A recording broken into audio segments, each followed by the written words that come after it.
Hello YouTube, today we're talking neck. So as far as body parts to train to look better when it comes to aesthetics, especially to be more visually pleasing to the other sex or the same sex, having a big neck is going to be the number one thing to achieve. And by big neck, there's actually a very objective standard that you can refer to that once reached is going to massively improve your facial aesthetics, and that is going to be to have the line of your neck parallel with the line of your jaw. So you need your neck to be as wide as your jaw is, so that it gives the illusion of continuity between the two body parts. And if you just look at the videos online about neck training, it's been done times and times again. Jeff Nippert, Alpha Destiny, they've discussed it. If you Photoshop someone who has a big neck and you give them a pencil neck, they look immediately worse, and sometimes by a lot, meaning that the shape of your eyes, the shape of your lips, size of your nose, even the dimension of your faces, all of that can stay the exact same. If you just bulk up your neck, you immediately look better. It adds points to your facial aesthetics. So why not do it? Even people who don't care about muscles should train their neck just for that, because it just makes you look tremendously better. And the longer your neck is, the more important it's going to become, because the thicker the neck is, the more stacked and the more the illusion of size is going to make it appear shorter. So for guys who have tall necks, this is just critical advice. You need to train your neck, because having a long neck just makes you look dorky. Sadly, I don't know why. I'm pretty sure it has nothing to do with culture. It's biological. I don't know why we are hardwired to find those men funny looking, but it's something that you need to work around, and the best way for that is just to put muscle in that neck. So as far as the movements to do, for lifters at least, you're going to find that a lot of people are going to put size on their neck just through pulls. And the reason why is because when you grab onto something and you pull on it, the traps stabilize the pull along with the shoulders, so that the shoulders don't just, pop out of their sockets. And when they do that, they pull on the side of the neck, and it makes the neck grow, because your neck has never been subjected to that type of tension, so it is going to automatically grow. But at some point, this stalls. And once this stalls, you have to do isolation. That's usually true across the board. Novices can sort of rely on compounds because they feed diffuse tonnage to other areas. But at some point, the growth is going to stop, and you need to start isolating. I would advise people to start the isolation very early on, even when they're still novices, just to get good at the movement patterns.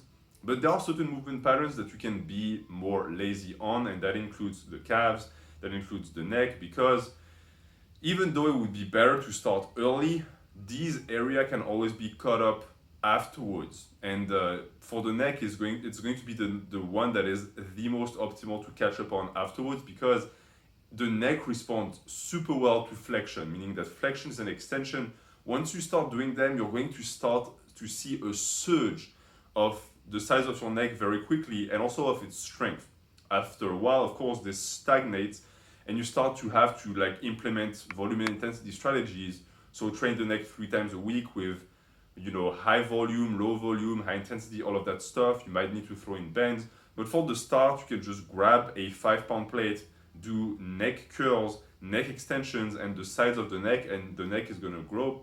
Mine has grown a lot from that. I'm going to eventually tape it and show it to you guys, but I started at 16 inches with zero neck flexion ever. It just was like this. And for someone like me, it wasn't even through pulls, because I have pictures when I was 16, 17, 18, after puberty, where I had never done a deadlift, and my neck was already big and everything was skinny. So for me, it was genetic, and I just maintained through that, but now I've added size with the curls. So as far as the weak point goes, the neck is not really a weak point. Unless you really never work it, it's going to be something that's easy to grow. And the best part too is that once it's grown, you can take it easy, but you wouldn't really want to take it easy, because unless you somehow have an issue with having too big of a neck, which is possible, I guess, the good thing about the neck too is that it's going to protect you from injury, meaning that in a car crash, having a big, thick neck might be the difference between dying or living. And it's been proven that if you play contact sports, having a thicker neck absorbs the shocks and reduces the risk of concussion.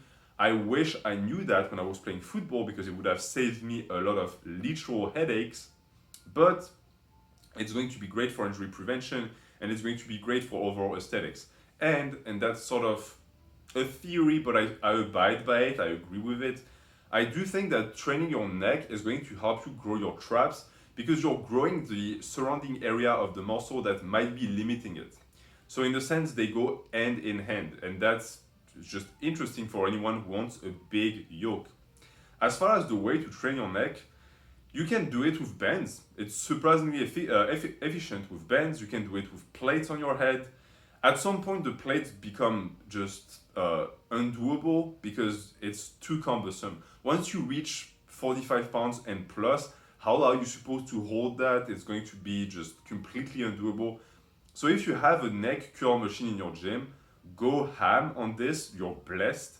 If you don't, there are some neck harnesses that can be quite good for that. I don't have one yet because I'm not even close to being able to curl 45 pounds with my neck. And I like personally high volume for the neck. I would also encourage you to do that. Don't do 3 rep maxes on the neck.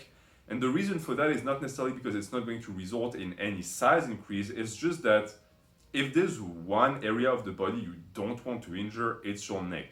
Because if you have a serious problem in the discs of the neck, it can really have a lot of very detrimental effects on your life. It can affect the way the rest of your spine feels. It can make certain areas of the body go numb. So I would tell you to be extremely conservative when you train your neck and train it in higher volumes.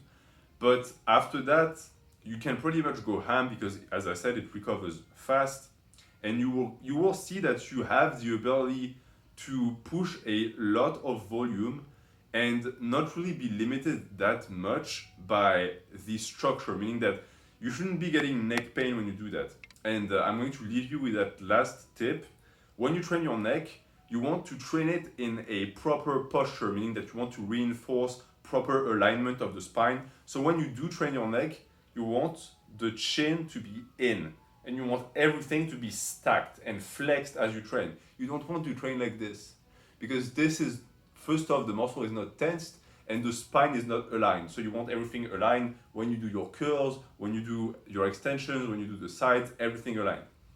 And don't hesitate to modify the volume, intensity, and weights for every single movement pattern and variations of the curls. You might find that you're going to be stronger on one or the other. It really depends. So don't just use one weight and one rep scheme. You can really throw it around and modify it. If you are just getting started into neck training, you can do it once or twice a week and you'll still see results. You might have to up the frequency eventually. Some people train neck every day. And as far as things to avoid to not get injured, I would say when you do, and I think it's the extension or the curl, I don't know, but it's the one where you're on your belly and you're doing this, I would advise you to have the bench close to your chin so that it cuts the range of motion, because at some point when you go down, when you're here and you start doing this, the neck is not really doing the work anymore. It's your upper back and your thoracic spine that's rounding to accommodate. That can create injury, so be careful. And also you're not targeting the muscles that you want.